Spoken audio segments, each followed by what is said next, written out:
Hello.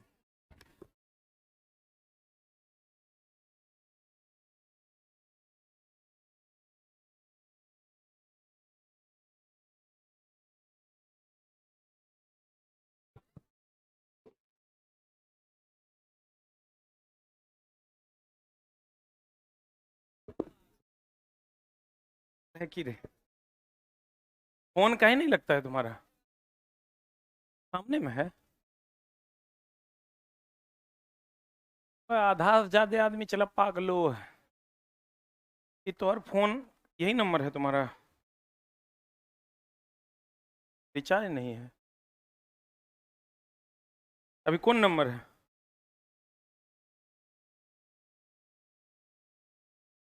Type करो। छोटा। हम वहां से चलते हैं तो फोन करते हैं, लाइव कर देगा, तब तक बच्चा जुड़ जाएगा। ये बाबू साहब का फोन ही नहीं लगता है।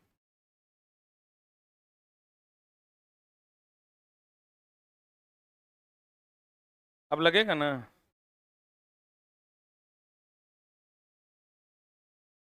हेलो। हेलो। हेलो। शुरू करें। हम लोग कल पढ़े थे फ्यूल के बारे में ना। कहाँ तक पढ़े थे? शुरू करना था क्या? यहां तक तो हो गया था। यहां तक हुआ था क्या? कहाँ तक हुआ था? शुरू किए थे। अच्छा कोई बात नहीं, शुरू करना है ना।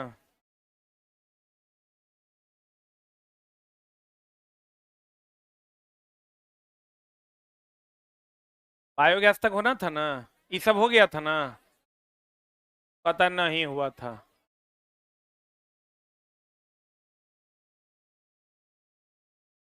जब लाल तख्त कोयले पर पानी की अपर्याप्त मात्रा गुजारी जाएगी तो भाप अंगार गैस बनेगा, नहीं पढ़ाए थे हम? कुछ तो हम पढ़े हुए नहीं किए। ना ना। हमको लगता है, हमको जहां तक याद है यहां से होना था।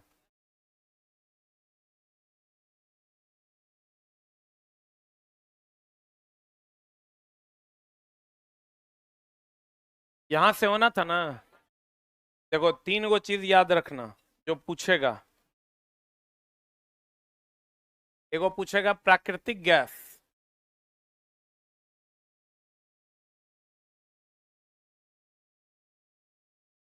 प्राकृतिक गैस, इसको हम लोग कहते हैं नेचुरल गैस। कौन गैस कहते हैं? Natural gas. एक होता है संपीड़ित प्राकृतिक gas,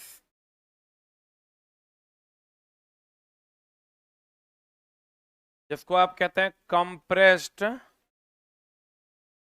natural gas.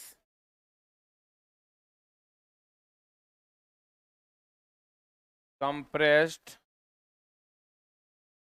Natural gas.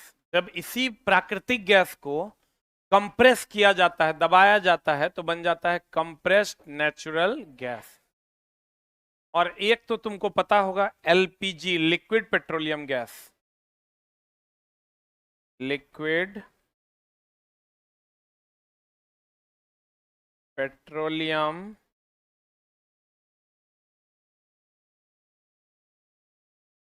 जिसको आप एलपीजी कहते हैं।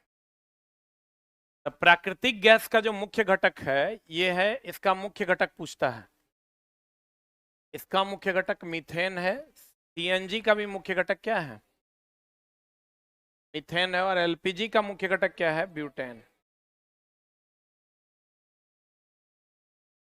एलपीजी का मुख्य घटक क्या है? ब्यूटेन।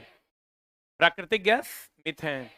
संपीड़ित प्राकृतिक गैस, इसमें भी मीथेन। और एलपीजी का मुख्य घटक क्या है? ब्यूटेन। तो मेनली तुमको यही पूछता है। एलपीजी की अगर बात करोगे, लिक्विड पेट्रोलियम गैस, ये रंगहीन और गंधहीन गैस है। ना इसमें कोई रंग होता है, ना इसमें कोई गंध होता है। लेकिन आप देखिएगा, जब एलपीजी थोड़ा सा भी लीक करता है तो गंध कितना भयानक करता है। इसमें गंध हो, इसके लिए इसमें इथाइल मरकेप्टेन मिलाते हैं। क्या मिलाते हैं? और इथाइल मरकप्टेन के कारण ही इसमें तीक्ष्ण गंध होती है। गंध नहीं होगा तो पता चलेगा, लीक करेगा तो। गंध नहीं होगा तो पता चलेगा, लीक करेगा तो इसलिए इसमें इथाइल मरकप्टेन गंध के लिए मिलाया जाता है। क्या मिलाया जाता है? इथाइल मरकप्टेन गंध के लिए मिलाया जाता है। किसमें? एलपीजी में गंध के लिए इथाइल मरकप्टेन मिलाया जाता है। क्लियर? इसको हम लोग कहते हैं लिक्विड पेट्रोलियम गैस। अब प्राकृतिक गैस कौन गैस हो गया? Natural gas. Compressed natural gas कौन हो गया? मीथेन। एलपीजी या कोई भी गैस है जो सिलेंडर में रहेगा ना, वो लिक्विड स्टेज में होता है। फॉर एग्जांपल आपके पास अगर एलपीजी गैस का सिलेंडर है रूम पे, उसको ऐसे हिला के देखिएगा, लिक्विड रहता है गैस। जब भी कोई भी लिक्विड गैस रहेगा सिलेंडर में तो किस अवस्था में होगा? द्रव अवस्था में, लिक्विड स्टेज में। अच्छा एक बात बताइए, अगर आपको गैस को द्रव में बदलना है तो ठंडा करना होगा कि गर्म? वाष्प को द्रव में बदलना है, ठंडा करना होगा गर्म? जल द्रव को वाष्प में बदलना है, पक्का? Very good. इन्हें लिखना, ऑलरेडी लिखा हुआ है। इस बार एक क्वेश्चन बड़ा सुंदर पूछा था कि गैस को द्रव में बदलना है तो ठंडा करना होगा कि गर्म? सोच के बताओ। गैस है, उसको अगर गर्म ठंडा करेंगे तब ना द्रव में बदलेगा। तो ठंडा करेंगे मतलब टेम्परेचर को कम करना होगा कि ज्यादा? कम। और अगर गैस सिलेंडर में गैस भरा हुआ है तो हाई प्रेशर रहता है कि लो प्रेशर? अरे चुट्टा, हाई प्रेशर रहेगा तब ना हाई टू लो में निकल जाएगा। हाई प्रेशर की लो प्रेशर, पक्का? बोलन रे। जब भी सिलेंडर में जो द्रव हम लोग भरते हैं वो हाई प्रेशर होता है कि लो प्रेशर होता है? हाई प्रेशर होता है। बोलो। High pressure to low pressure में प्रेशर का क्या हो जाता है? फ्लो हो जाता है। हाँ कि ना? तो इसका मतलब हम ये कह सकते हैं कि सिलेंडर में जो गैस भरा जाता है वो कम ताप उच्च दाब पर। इस बार का सबसे स्टैंडर्ड क्वेश्चन रेलवे ने यही पूछा है। अन्य एग्जाम में भी जब भी ये क्वेश्चन आता है तो बड़ा बच्चा का दिमाग खाता है। हमको ये पता है कि गैस को द्रव में बदलते हैं तो गैस को द्रव में बदलेंगे, टेम्परेचर को कम करेंगे कि ज्यादा कर देंगे? टेम्परेचर को भी कम करेंगे और प्रेशर को ज्यादा ना कर देंगे। प्रेशर को जब भी गैस सिलेंडर में जो गैस होता है भरा हुआ, उसका प्रेशर हाई कि लो? हाई। एक लाइन नोट करके लिखना, सिलेंडर में गैस निम्न ताप और उच्च दाब पर होता है। निम्न ताप और उच्च दाब पर होता है।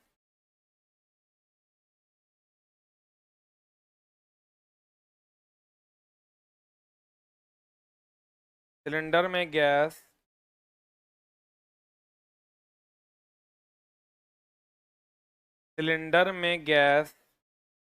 निम्न ताप और उच्च दाब पर होता है।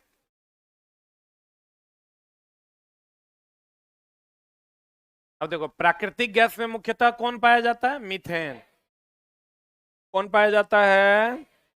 मीथेन एवं इथेन का मिश्रण होता है। यह हाइड्रोजन गैस का एक उत्तम स्रोत है। जब प्राकृतिक गैस को अत्यधिक संपीड़ित किया जाता है तो क्या बन जाता है? संपीड़ित मतलब कंप्रेस करना। तो कंप्रेस नेचुरल गैस प्राप्त होता है जिसका उपयोग वाहनों में प्रदूषण रहित ईंधन के रूप में। क्या बताओ? सीएनजी प्रदूषण जितना दिल्ली वगैरह में जितना भी गाड़ी है सब कुछ से चलता है सीएनजी, कंप्रेस्ड नेचुरल गैस। जितना डीजल गाड़ी था सब हटा लिया गया, सब सीएनजी से चलता है, क्योंकि सीएनजी प्रदूषण रहित ईंधन है, प्रदूषण नहीं फैलाता। इस सबसे कम प्रदूषण अगर कहेगा तो हाइड्रोजन फैलाता है, लेकिन हाइड्रोजन को हम लोग ईंधन के रूप में प्रयोग नहीं करते। अगर करिएगा ना तो बर्तने नहीं बनाया जगह में आग लगा के ईंधन आप जनरेट कर पाइएगा। अभी लिक्विड पेट्रोलियम गैस से हम लोग खाना बनाते हैं, हाइड्रोजन से खाना बनाइएगा ना तो बर्तन में पिघल जाएगा, चावल बाद में बनेगा। इसलिए हम लोग हाइड्रोजन का उपयोग नहीं करते, हम लोग एलपीजी का उपयोग करते हैं। सीएनजी को प्रदूषण रहित ईंधन कहते हैं। और जितना भी दिल्ली में गाड़ियां चल रही है सब, इधर भी अब सीएनजी गाड़ियां चल रही हैं। इधर तो इवन सीएनजी छोड़ो, अब तो ईवी आ गया है, इलेक्ट्रिक व्हीकल नहीं आ गया है। ईवी बहुत बढ़िया है, हमको लगता है आप लोगों को ईवी ही लेना चाहिए। लेकिन हो क्या रहा है उसमें ना, हर 2-3 महीना 4 महीना पे उसमें नया रिफॉर्म आ रहा है। तो जो तुम अभी लोगे 4 महीना के बाद वो आउटडेटेड हो जाएगा। अभी तुम लोगे वो 300 किलोमीटर चलेगा एक बार चार्ज करने के बाद, 3 महीना बाद आएगा वो 600 किलोमीटर चलेगा। हो सकता है आगे कुछ और भी हो, आगे कुछ और भी हो। लेकिन ईवी इज वेरी गुड। लोग कहता है चला कि गाड़ी गाड़ी खरीदना बहुत आसान है, में जो ईंधन लगता है ना इट्स टू टफ। हमको लगता है मेरे गाड़ी में कम से कम 1.5 लाख रुपया पर मंथ का ईंधन जलता है, 1.5। ओकर माइलेज है 7 के 6 के। यहाँ से गांधी मैदान जाओगे 1 लीटर तेल खत्म, आ कहीं रुक रुक के गया तो आधे रास्ता में 1 लीटर खत्म। उस साला हरदम तेल ओकर सठले रहता है, तेल के नाम लेता था हमारा पारा यहाँ से यहाँ चढ़ जाता है। एक बार में 7,000 का तेल दो। हम यहाँ 300 किलोमीटर मेरा घर है, जाते हैं तो आने टाइम में फिर कहता है दो। हम तो लेके पछता रहे हैं, चला काहे हम ले लिए। ना ना, हम एगो ईवी लेने वाले हैं, बहुत जल्द ईवी एगो लेंगे। देख रहे हैं हम भी, नया नया सब आ रहा है, एगो टाटा का भी आया है। EV is very good. अभी एगो टाटा का है 600 किलोमीटर चलता है, और 600 किलोमीटर तक तुमको कोई तेल देने की जरूरत नहीं है। यहाँ तो साला 6 किलोमीटर नहीं जा पा रहा है। इतना चलाकर खर्चा है, लोग कहने के लिए कह देता है, लेकिन उसका कम से कम 2.5 लाख रुपया पर मंथ का खर्च है उस गाड़ी में, तब आप उस गाड़ी पे चढ़ सकते हैं। हम तो, हमको कभी कोई ले ले 10-20 लाख कमों में देगा तो हम दे देंगे। लेकिन समस्या ये है कि अब सबका परमिशन चाहिए होता है ओकरा हटाने के लिए। अब घर में कोई है ओकरा बढ़िया लग रहा है तो है, और हटा भी नहीं सकता है। लेकिन अब तुम जब गाड़ी लेना ये एकदम 100% दिमाग में एडजस्ट कर, कोई कुछ कहेगा जाके ईवीए लेना। और आने वाले 3 साल, 2 से 3 साल में पूरी गाड़ियां ईवी की हो जाएगी, सब गाड़ी इलेक्ट्रिक व्हीकल हो जाएगा, क्योंकि सरकार ने उस पर से बहुत सारे टैक्सेस विड्रॉ कर लिए, हटा लिए। इसलिए सारी गाड़ियां अब ईवी की हो जाएंगी बहुत जल्द। आ भी गया है, बहुत सारा ईवी आ गया है। तो जब भी आप खरीदने जाए कोई कुछ कहे ना, चला अच्छा हमरा से बढ़िया तोरा सजेशन देने वाला नहीं ना मिलेगा, हम आई एम एन इंजीनियर। ऊपर से तुम समझो कितना ज्ञाता आदमी है हम। हम तोरा ई सजेशन दे रहे हैं तो तू अपन चोर वाला आदमी जो चोर चोहार चिल्लर जो तोरा सजेशन देगा वो नहीं लेना, चुपचाप जाके क्या ले लेना ईवी। कहते हैं जब प्राकृतिक गैस को अत्यधिक संपीड़ित किया जाता है तो सीएनजी प्राप्त होता है, जिसका उपयोग वाहनों में प्रदूषण रहित ईंधन के रूप में किया जाता है। अगला बायोगैस, गोबर गैस। ये देखो क्या है, गोबर गैस सुने हो, गांव घर में यूज होता था गोबर गैस। गोबर कौन गैस, गोबर गैस कौन गैस जानू, गोबर गैस। गोबर गैस क्या, गोबर से निकलने वाला गैस, वही प्राकृतिक गैस है। ह्यूमस से, सड़े गले पदार्थों से जो गैस निकलता है वो कौन गैस है, गोबर गैस। उसमें क्या निकलता है, CH4। क्या होता है उसका मुख्य अवयव क्या है, CH4 बोले तो मीथेन ना, CH4। कहता इस प्रणाली का आविष्कार किसने किया, CB देसाई ने। यह मानव निर्मित ईंधन है कि कृत्रिम है, मतलब प्राकृतिक नहीं ना है, लकड़ी प्राकृतिक ईंधन है। कहते हैं बायोगैस का निर्माण, बायोमास, बायोमास मतलब सड़े गले पदार्थ, और अवायवीय किण्वन मतलब बिना वायु के किण्वन, किण्वन का मतलब सड़ना, किण्वन का मतलब सड़ना। तो जो गोबर गैस का टैंक बनाते हैं वो चारों तरफ से बंद रहता है, कहीं कहीं खुलल रहता है, क्या रहता है, अवायवीय किण्वन विधि द्वारा होता है। बायोगैस सीएनजी अर्थात रसोई ईंधन का मुख्य घटक क्या है? मीथेन। यहाँ झोल है। अब बोलो क्या झोल है? गोबर गैस पे भी खाना बनता है, नहीं बनता था?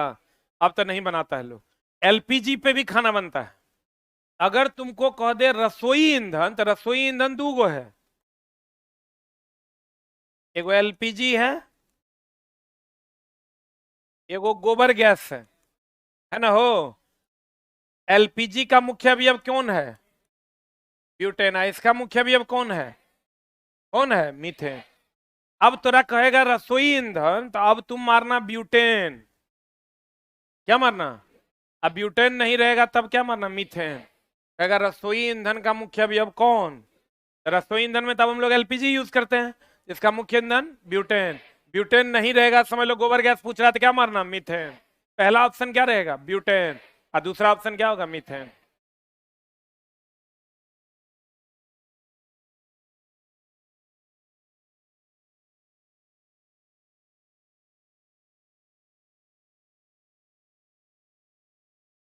अब इसका प्रमुख घटक कौन है बायोगैस का? मिथेन ना। मिथेन देखो कितना परसेंट, 50 से 75%। किसमें? बायोगैस में। यही तो आप पूछेगा कि मुख्य घटक कौन होता है, खाली इतने पूछता है, कौन? मीथेन। अब पेट्रोलियम गैस। पेट्रोलियम गैस जानते हो? Liquid petroleum gas, LPG. Liquid इसलिए कहते हैं क्योंकि सिलेंडर में किस अवस्था में होता है? लिक्विड स्टेट में। बताओ लो टेम्परेचर की हाई टेम्परेचर? हाई। लो ना, तब ना गैस द्रव में बदलेगा। अब प्रेशर, प्रेशर क्या? हाई। और एलपीजी में गंध नहीं होता है, रंग भी नहीं होता है। गंध के लिए उसमें क्या मिलाते हैं? इथाइल मरकैप्टेन। क्या मिलाते हैं? Petroleum gas. पेट्रोलियम लंबी श्रृंखला वाले हाइड्रोकार्बन का मिश्रण होता है। ब्यूटेन जो होता है C4 एस्टेन है। ये हाइड्रोजन और कार्बन का मिश्रण, तो हाइड्रोकार्बन हुआ कि नहीं हुआ? का मिश्रण होता है जिसमें मुख्य रूप से क्या होता है? कार्बन। मुख्य रूप से क्या होता है? कार्बन। परंतु कुछ मात्रा में ऑक्सीजन सल्फर नाइट्रोजन युक्त यौगिक भी होते हैं। पेट्रोलियम का निर्माण कहाँ से करते हैं? समुद्री जीवों के जीवाश्म से। और धीरे धीरे यहो चला खत्म होने के कगार पर है। पेट्रोलियम भी धीरे धीरे क्या होगा? खत्म होगा। इसलिए देख लो जितना पेट्रोलियम बेचने वाला देश है, सबकी स्थिति खराब होने वाला है। इसलिए वो सब जो है मंदिर तंदिर बनाने लगा है। हम लोग को बहुत फर्क नहीं पड़ेगा, क्योंकि हम लोग धीरे धीरे अब उस दिशा से हट रहे हैं। क्योंकि हम लोग तो पेट्रोलियम पे थोड़े आश्रित हैं। हम लोग धीरे धीरे जैसे ईरान है, इराक है, ये सब किस पे आधारित है? पेट्रोलियम। अब वो होने वाला है खत्म। एक बार नहीं देखा था हम लोग के यहाँ भी हल्ला हुआ था, कोयला खत्म। अब सरकार जो है, कोयला सच में खत्म होने वाला स्रोत है, एक दिन खत्म हो जाएगा। 65% बिजली हम लोगों को कोयला से मिल रहा है। कितना परसेंट? अब तुम समझ लो, वो है खत्म होने वाला है। और जुल्म नहीं हो जाएगा तो, और अगल बगल से खाली हम बिजली हटा दें। सबसे पहले तो पंखा हटेगा, अभी जो साउंड तुम सुन रहे हो वो हटेगा, ये बोर्ड हटेगा, कंप्यूटर हटेगा, A to Z चीज जो देख रहे हो लगभग तो हटिए जाएगा, बचेगा की? कपड़ा जो तुम पहने हुई हो हट जाएगा। ये कपड़ा तुरा मिलेगा जो अभी मिलता है 200 टका में ना, वो कपड़ा मिलेगा तुरा 5,000 में। क्योंकि बिजली इतनी महंगी हो जाएगी। अभी 65% बिजली हम लोग कोयला जलाकर प्राप्त कर रहे हैं। धीरे धीरे ये बहुत ज्यादा महंगी, जितना देख रहा है लोहा लक्कड़ से जो सामान बनाया, बिना कोयला के बनेगा कैसे? बिजली उत्पन्न होगा नहीं, बनेगा नहीं। तो सारी सबसे बड़ी बात की लाइन खत्म तो हम खत्म। लाइन अगर खत्म हो जाए तो अभी सबसे पहले तो मोबाइल, ये तो हर जीवन है। अभी तोरा कह दे 3 दिन बिना मोबाइल के रह जाओ, अरे छोड़ू, तुमको हम पहचानते हैं यार। एगो लड़का पूरा जोश में बोला, हम बोले तुम अपना मोबाइल मेरे पास रख दो और 3 दिन बाद ले जाना। बोला जी सर लीजिए ना। 1 घंटा बाद रोते रोते आया, सर मम्मी के फोन आएगा सर। एक बार गुरुकुल, गर्ल्स गुरुकुल चलता था मेरा, अभी इससे पहले जो चला रहे थे, तो एक बार सब लड़की को बोले कि सब अपना अपना मोबाइल जमा कर दो, कोई अपना मोबाइल लेगा नहीं। एक बार लेगा, मम्मी पापा को फोन करेगा, फिर जमा कर देगा। दो तीन गो लड़की उसमें क्या कहते हैं, सर हम पिछला क्लास करते हैं। तो कौन कौन पिछला क्लास करता है, इधर आ जाओ। तो तीन गो जो है धीरे धीरे टुघर टुघर के, ऐसे टुघर टुघर के अपना दबे पाँव बेचारी आई। बोले लाओ तीनों मोबाइल। मोबाइल खोलने के बाद मोबाइल लिए, हम बोले व्हाट्सअप खोले, पूरा बैकअप क्लास वहां मिल जाएगा तो। तीनों ऐसे थी ना, डाउन। हम बोले खोलें कि सही सही बताएगी। अब बाबू जब खोले तो 3-3 बजे रात तक चटिया रही। हम बोले यही तो और बैकअप क्लास है। एक दिन 1 बजे रात को हम उसी में रहते थे, 1 बजे रात को हम टहलते टहलते चले गए।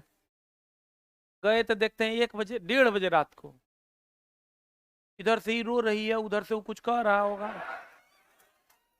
हम बोले साला पूरा बैकअप क्लास चल रहा है। आए रे दान। पेट्रोलियम का शोधन किस विधि द्वारा होता है, प्रभाजी आसवन। याद है ना, पढ़ाए थे। आज जल का शुद्धिकरण आसवन विधि द्वारा होता है, और उसमें प्राप्त होने वाले विभिन्न पदार्थ उनके निम्नलिखित उपयोग होते हैं।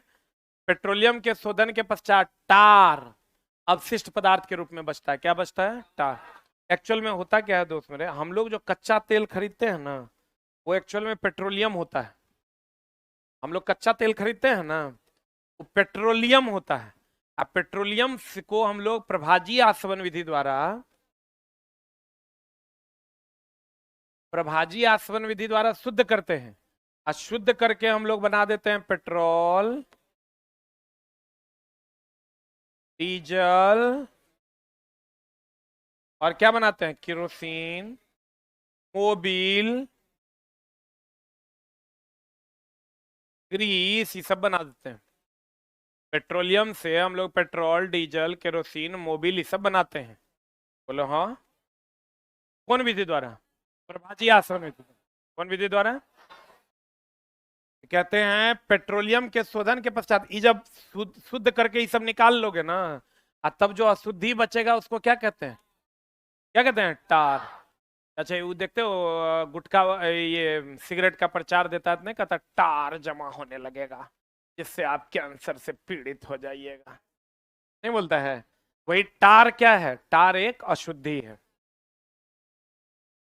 पेट्रोलियम के शोधन के पश्चात टार अवशिष्ट पदार्थ के रूप में जमा होता है। यह मुख्यतः, यह मतलब पेट्रोलियम, इथेन, प्रोपेन और ब्यूटेन का मिश्रण होता है। इसका मुख्य अवयव कौन है, नॉर्मल ब्यूटेन और आइसोब्यूटेन। यह द्रव के रूप में होता है कि गैस के रूप में, द्रव के रूप में होता है, जिससे लिक्विड पेट्रोलियम गैस कहते हैं।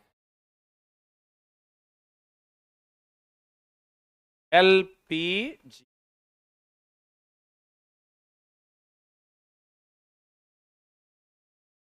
बताओ एलपीजी में कोई गंध होता है, इसका कोई रंग है।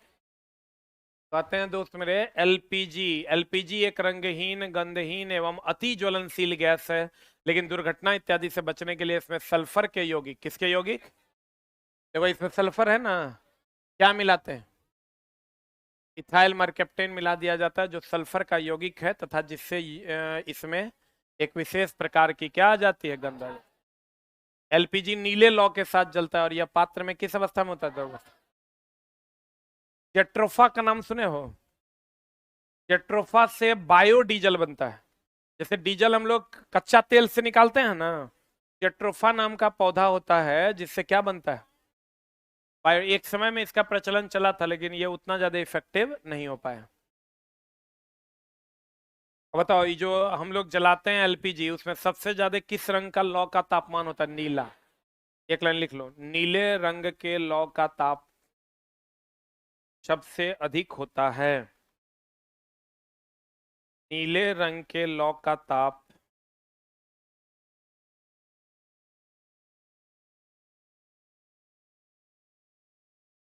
सबसे अधिक होता है।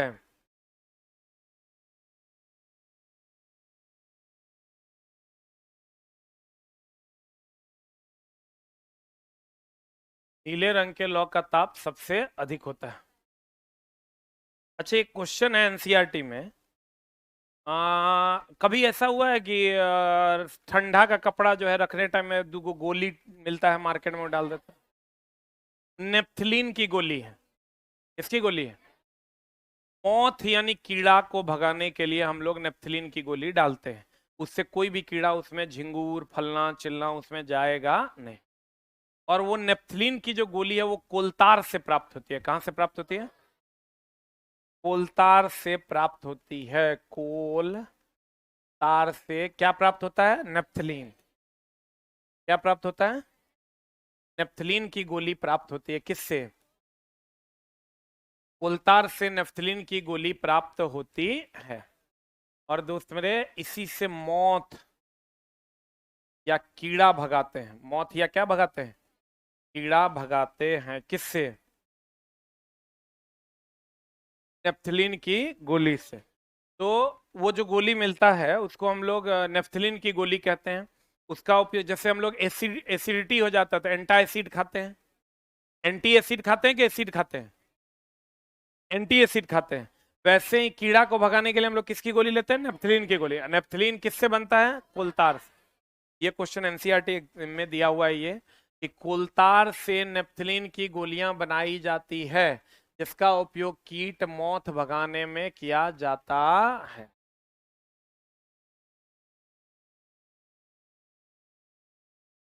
अब देखो, एलपीजी इस सब का उपयोग है। बुक में है ना रे? आपका वाला बुक में जोड़े हैं? नहीं है?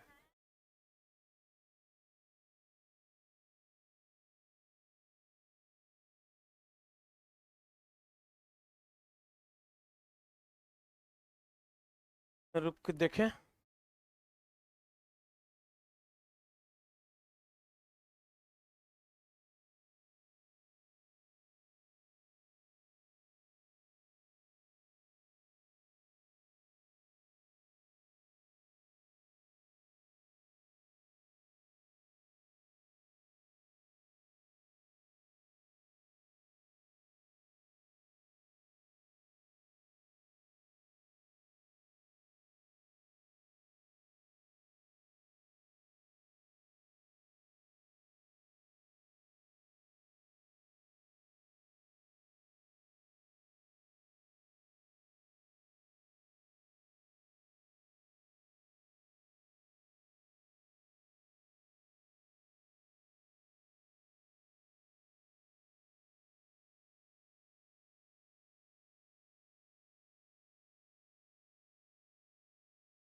देखो, एलपीजी जो लिक्विड पेट्रोलियम गैस है, घर में हम लोग यूज करते हैं ईंधन के रूप में।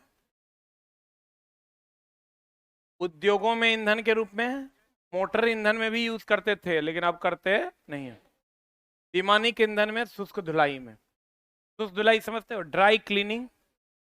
नहीं सुन रहा है? जैकेट को, ब्लेजर को ड्राई क्लीनर में दे दिए। फिर कहता है किरोसिन या डीजल। बताओ तो, डीजल भारी वाहन में कि हल्का वाहन? स्टोव, स्टोव में पहले डीजल केरोसिन डालते थे। लैंप, लैंप में केरोसिन डालते थे। जेट वायुयान के लिए ईंधन, भारी वाहन मोटर वाहनों में विद्युत जनरेटर के लिए ईंधन, जनरेटर चलाने के लिए भी हम लोग डीजल डालते हैं।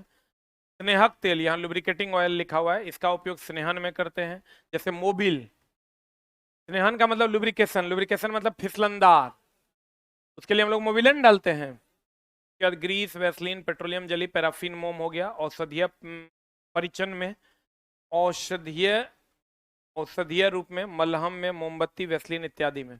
पैराफिन मोम का उपयोग वैसलीन में करते हैं।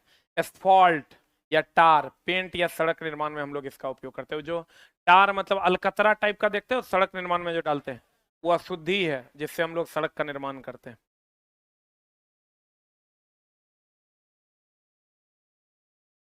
आपको क्वेश्चन पूछेगा एलपीजी के बारे में सबसे ज्यादा। एलपीजी को लिक्विड पेट्रोलियम गैस के नाम से जानते हैं। रॉकेट के ईंधन को नोदक या प्रणोदक कहते हैं। रॉकेट के ईंधन का स्पेशल नाम है क्या? नोदक या प्रणोदक कहते हैं। जीवाश्म ईंधन यही ना रे ना, एक स्लाइड पीछे होगा।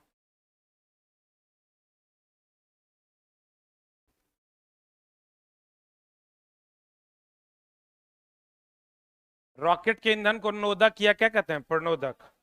और रॉकेट के इंजन को क्रायोजेनिक इंजन कहते हैं। क्रायोजेनिक का मतलब होता है निम्न तापीय इंजन। क्या होता है? कहता है रॉकेट के ईंधन। रॉकेट में दो प्रकार का ईंधन प्रयोग किया जाता है, ठोस ईंधन और द्रव ईंधन। नियंत्रण एवं दक्षता की कमी के कारण ठोस ईंधन की अपेक्षा किसका उपयोग अधिक होता है? द्रव। अब बताओ, लकड़ी के आग को आसानी से कंट्रोल कर सकते हैं कि डीजल के? लकड़ी के। जंगल में आग लग जाएगा, लकड़ी का तुम कंट्रोल कर लेगा? डीजल का आग लगेगा, आसानी से कंट्रोल होगा। एगो गवर्नर लगा के हम फ्यूल सप्लाई को कम ज्यादा करेंगे, कंट्रोल हो जाएगा। लकड़ी में एक बार आग लग गया ना, फिर वो जल्दी कंट्रोल नहीं होगा। कोयला में लग गया, जल्दी कंट्रोल नहीं होगा। देखता, सबसे ज्यादा आसानी से कंट्रोल तो हम लोग गैस का करते हैं। लकड़ी का कर दोगे? चूल्हा में लकड़ी एक बार लगा दो, ऐसे ऐसे करो तो सबसे आसानी से हम लोग किसको कंट्रोल करते हैं? गैस का। और ठोस द्रव में आसानी से किसको कंट्रोल करते हैं? द्रव का। रॉकेट के ईंधन को नोदक या प्रणोदक कहते हैं।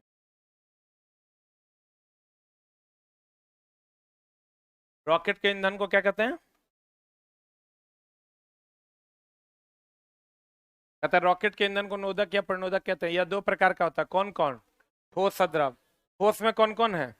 थायोकॉल और पॉलीब। और द्रव ईंधन में हाइड्रोजन, केरोसिन, द्रव हाइड्रोजन। ये सब क्वेश्चन कभी पूछा नहीं है। क्यों क्वेश्चन पूछता है रॉकेट से कि भैया रॉकेट में कौन सा इंजन लगता है? Cryogenic engine. क्रायोजेनिक का मतलब उच्च ताप की निम्न ताप? निम्न ताप।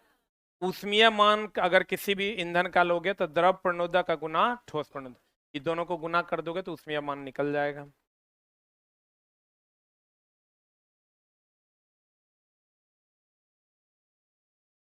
यही पूछता है क्रायोजेनिक। क्रायोजेनिक इंजन किसको कहते हैं?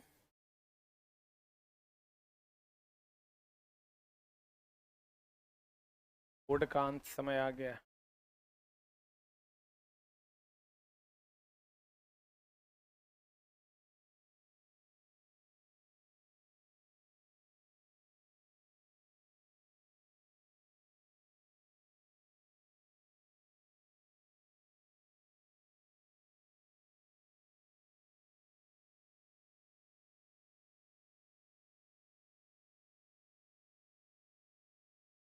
क्रायोजेनिक इंजन के रूप में इंजन ईंधन के रूप में तरल हाइड्रोजन और तरल ऑक्सीजन का उपयोग करता है।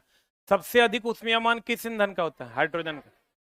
ये जलकर ज्यादा ऊष्मा देगा, उसका ऊष्मीयमान सबसे ज्यादा है। उसके बाद आ जाओ कोयला। कोयला का नाम सुने हो?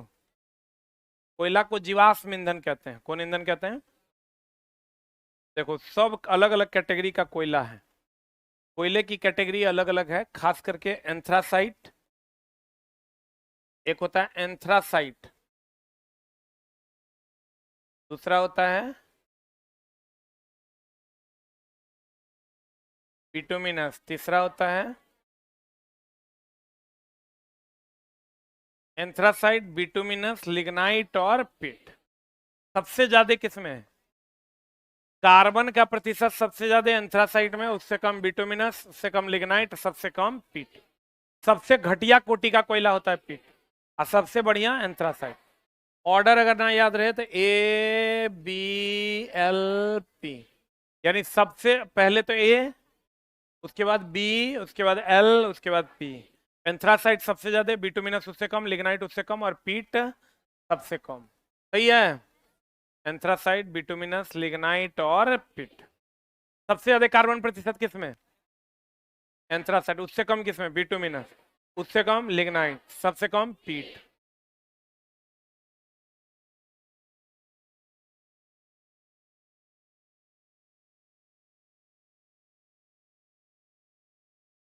एंथ्रासाइट, बिटुमिनस, लिग्नाइट और पिट। एक चीज का और ध्यान रखना दोस्त कि अगर हम एंथ्रासाइट की बात करें ना, इसमें कार्बन का प्रतिशत कितना, इसमें कार्बन का प्रतिशत होता है 90 से, बिटुमिनस में 80 से 85%, लिग्नाइट में 75%, पीट में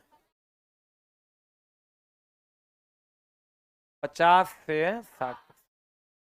ये सबसे घटिया कोयला है। सबसे बढ़िया कोयला, सबसे बढ़िया कोयला है एंथ्रासाइट। अब बताओ बिटुमिनस का दूसरा नाम,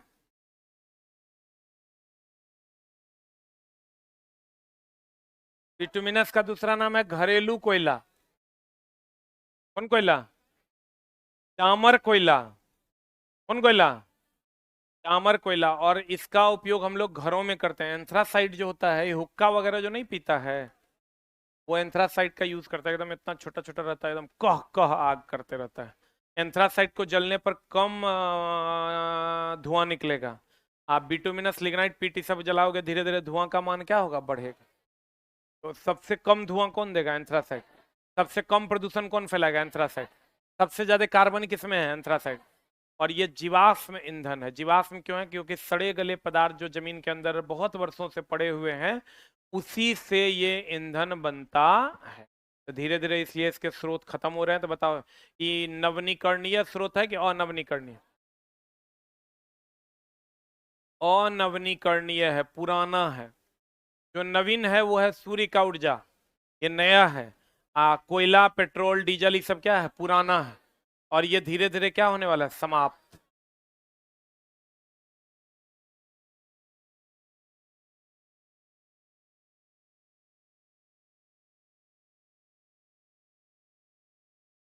फुट गर्मा गया।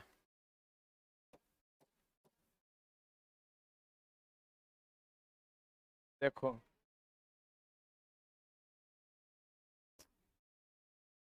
हाय रे बच्चा। अच्छा, ये जो तुम बोला और जोर से, कि तुम उत्प्रेरक का काम कर रहा है। अरे, दूर से रह के अभिक्रिया को तेज करना चाहता है। मारेंगे इतना मार की। कोयला दिखाई दे रहा है ना? कहता लंबे अवधि तक पेड़ पौधे का कोयले में परिवर्तित होने की प्रक्रिया को क्या कहते हैं? कार्बनीकरण। कोयला C240H90O4NS फॉर्मूला होता है इसका। ये एक्चुअल में ये हाइड्रोकार्बन है। हाइड्रोजन और कार्बन है ना, तो हाइड्रोकार्बन, यह कार्बन और हाइड्रोजन तथा ऑक्सीजन का यौगिक ही। अब बहुत छोटी मात्रा में इसमें कौन कौन होता है? नाइट्रोजन और सल्फर। इसीलिए जहां कोयला जलता है वहां NO2 SO2 गैस निकलता है। लिख लो एक लाइन। हाँ, लिख ले है। कोयले के दहन के फलस्वरूप कार्बन, नाइट्रोजन तथा सल्फर के ऑक्साइड यानी SO2 NO2 CO2 मिलता। इसी से अम्लीय वर्षा होता है। इसी से कौन वर्षा होता है? अब बताओ, कोयला में सबसे बढ़िया कोयले के प्रकार, एंथ्रासाइट सबसे श्रेष्ठ कोयला है। सबसे श्रेष्ठ कोयला कौन? इसमें कार्बन की मात्रा कितनी? 90 से 95। बिटुमिनस, इसे डामर या मुलायम कोयला या घरेलू कोयला कहते हैं। इसका दूसरा सबसे अच्छा कोयला है। इसमें कार्बन कितना? 80 से 85। 80 से कितना? 85। लिग्नाइट को कौन कोयला कहते हैं? भूरा कोयला। इसमें कार्बन की मात्रा 75। अब पीट, यह सबसे निम्न कोटि का कोयला है। इसमें वाष्पशील पदार्थ की मात्रा अधिक होती है। इसमें कार्बन लगभग 50 से कितना परसेंट होता है? 60% होता है।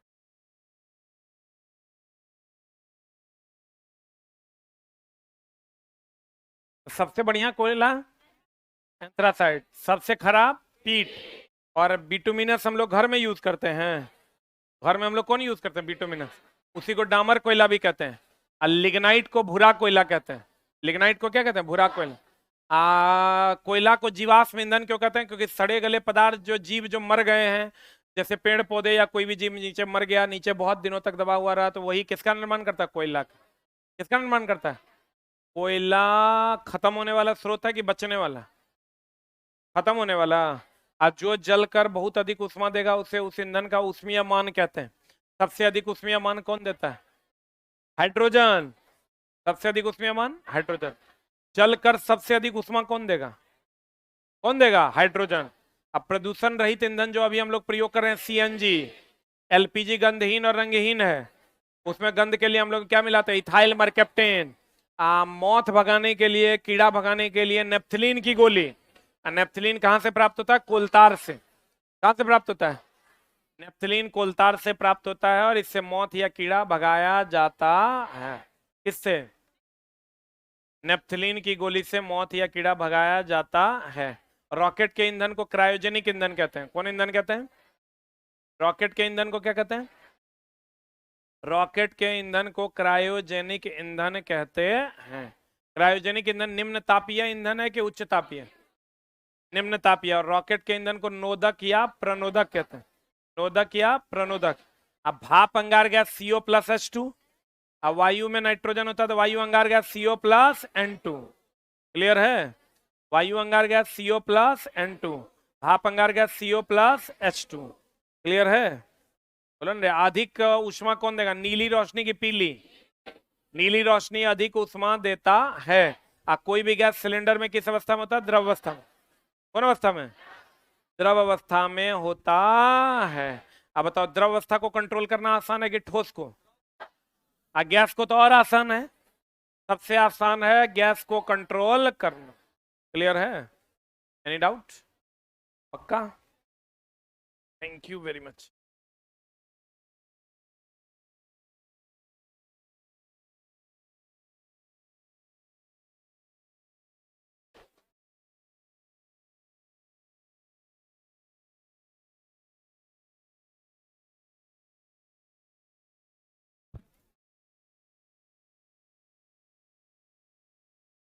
एक प्रकाश वर्ष में कितना मीटर होता है? 9.46 इंटू 10। हाँ, तो किलोमीटर होगा। ठीक से देखो, मीटर और किलोमीटर में अंतर नहीं है।